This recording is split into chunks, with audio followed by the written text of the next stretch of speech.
Hello and welcome to World Talks here on TVP World. I'm your host, Marie Kato. In the aftermath of the Trump-Zelensky meeting last week, preparations are already in motion for the upcoming Russia-US meeting in Budapest, which will bring Viktor Orbán of Hungary into the potential peace negotiations. To talk about Friday's meeting and its outcome, I am joined by Piotr Kaszuwara, president of the UA Future Foundation. Hello, and thank you very much for joining us. Hello, good evening. Thank you for the invitation.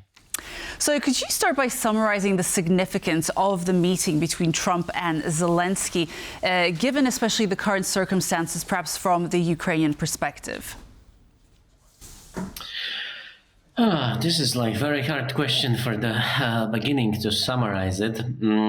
So what we know is probably Ukraine will not receive tomahawks.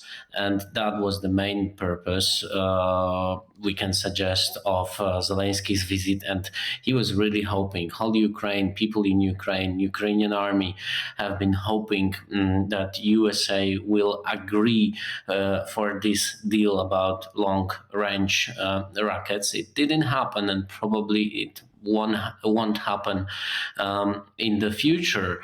And what happened, probably one of the worst scenarios for Ukraine, because Donald Trump changed the side again.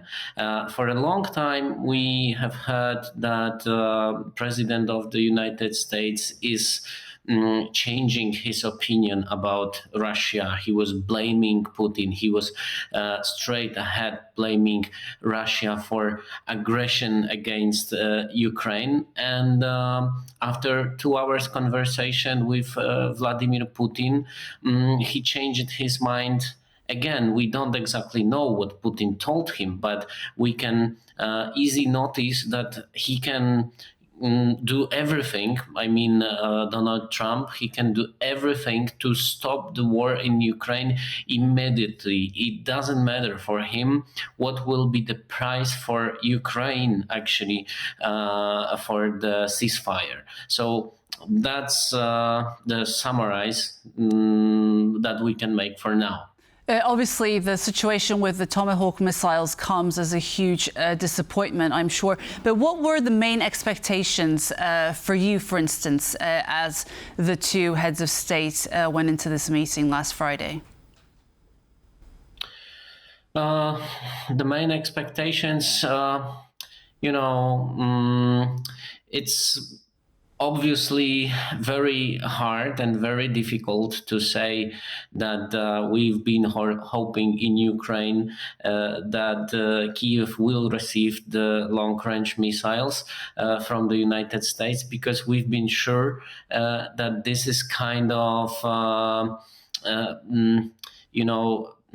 it could give some other cards for Ukraine, as Donald Trump said in the past, that Ukraine has no cards to play. So tomahawks, they could be a very good cards for Ukraine. Maybe even they won't attack Russia, but already to have them is something that can push Putin to start the real negotiations. And I think now Donald Trump is using tomahawks to negotiate with Ukraine and with Russia as well, because he knows that Ukraine needs those rockets and Russia is afraid of those rockets, because they are actually very good and they could be a game changer of this war. Donald Trump said that he didn't talk about the Tomahawks. We don't exactly know what happened behind the closed doors, but essentially what we know is that the issue of the Tomahawks was not, it wasn't complete. It didn't happen because he didn't feel that Zelensky's attitude was right, that he felt that Zelensky wanted those Tomahawks for escalation. What do you think of that? What did you think of that comment? I am constantly asking, what is the escalation? What do you mean by escalation? Is it not escalation when Putin is attacking Kiev every night? Is it not escalation if he is grabbing and grabbing and grabbing Ukrainian land, killing people, civilians, targeting hospitals, targeting schools? It happened a few weeks ago in Lviv. Four-person family, including 15 years old Anastasia, got killed in her own civilian house near Lviv, near Polish border. And is it not the escalation? Like, what more do we need to understand that Ukraine is fighting not only for freedom, but also for existence of the nation? Putin is not stopping. We can easily notice that if we will look at the current front line, we see that his army is moving to the strategic points, strategic positions, cutting the logistics, using new technologies at the front line. The front line is actually disappearing. We do not have anything like stable front line right now, because the front is everywhere where FPV, first person view drones can get. This is very dangerous weapon using against civilians in Kherson, in Zaporizhzhia. 2 weeks ago, we had first situation when Russia used FPV drones in Kramatorsk. Now, civilian cars are in danger on the civilian roads as well. The humanitarian mission was attacked. Photographer, journalist got killed by FPV drone. Is it not the escalation? Like, how bad it can be, what can be worse than that, what is happening now in Ukraine? How do you think that this, absolutely, how do you think that this meeting that took place will change Ukraine's strategy moving onwards, especially when it comes to dealing with the US or depending on the US to bring peace to Ukraine?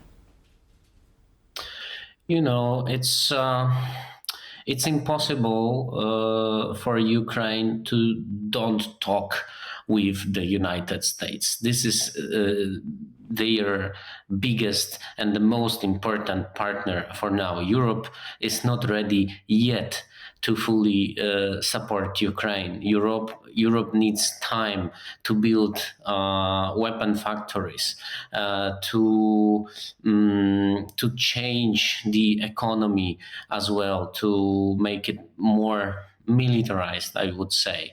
So there is no option to have the enemy in Donald Trump for Ukraine. And whatever he will do, whatever United States will decide, Ukraine needs to be nice, to say it in one word. I don't know if Ukrainians also have any other way to change the strategy at the front line dramatically. Whatever will happen, United States will help or not, Europe will help or not, they need to defend. Because Russia is constantly attacking. Ukrainian soldiers are in the trenches right now. We are talking here and they are fighting in the trenches. The war is going on. Ukrainian air defense needs to work. Today we had the communicate that Ukraine is planning to buy 25 new Patriot systems that would help to protect the cities like Kharkiv, for example, or Dnipro, because they do not have enough air defense there. But that won't materialize for quite some time. Yes. So Putin will still have time to escalate. And this is escalation.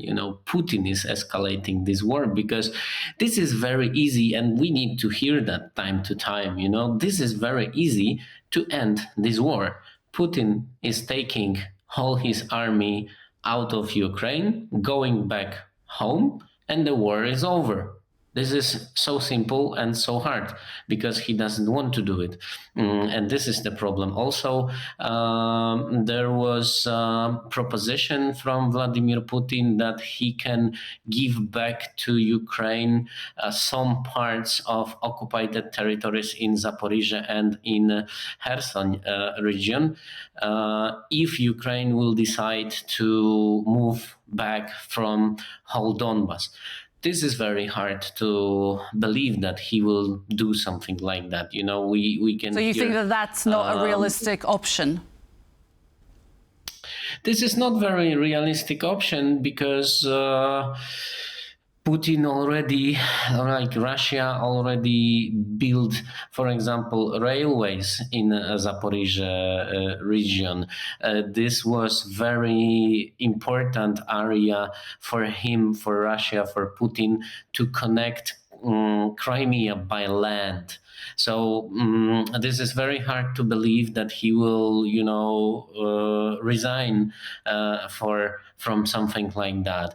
Maybe he can give back some villages near the front line, for example. Maybe he can step back from the occupied territories in Sumy region, in Kharkiv region. But if he will take whole Donbas, and Donbas, we need to remember, is like a natural wall for Russian army, because the geography over there is very hard for the army to move, and that's why it's taking so long for Russia to move forward. And that's why Ukraine has very strong defense positions in Donbas. If they will give it away, we can say for free, I am pretty sure that the Russian terrorist government will move forward faster or slower, but they will attack again.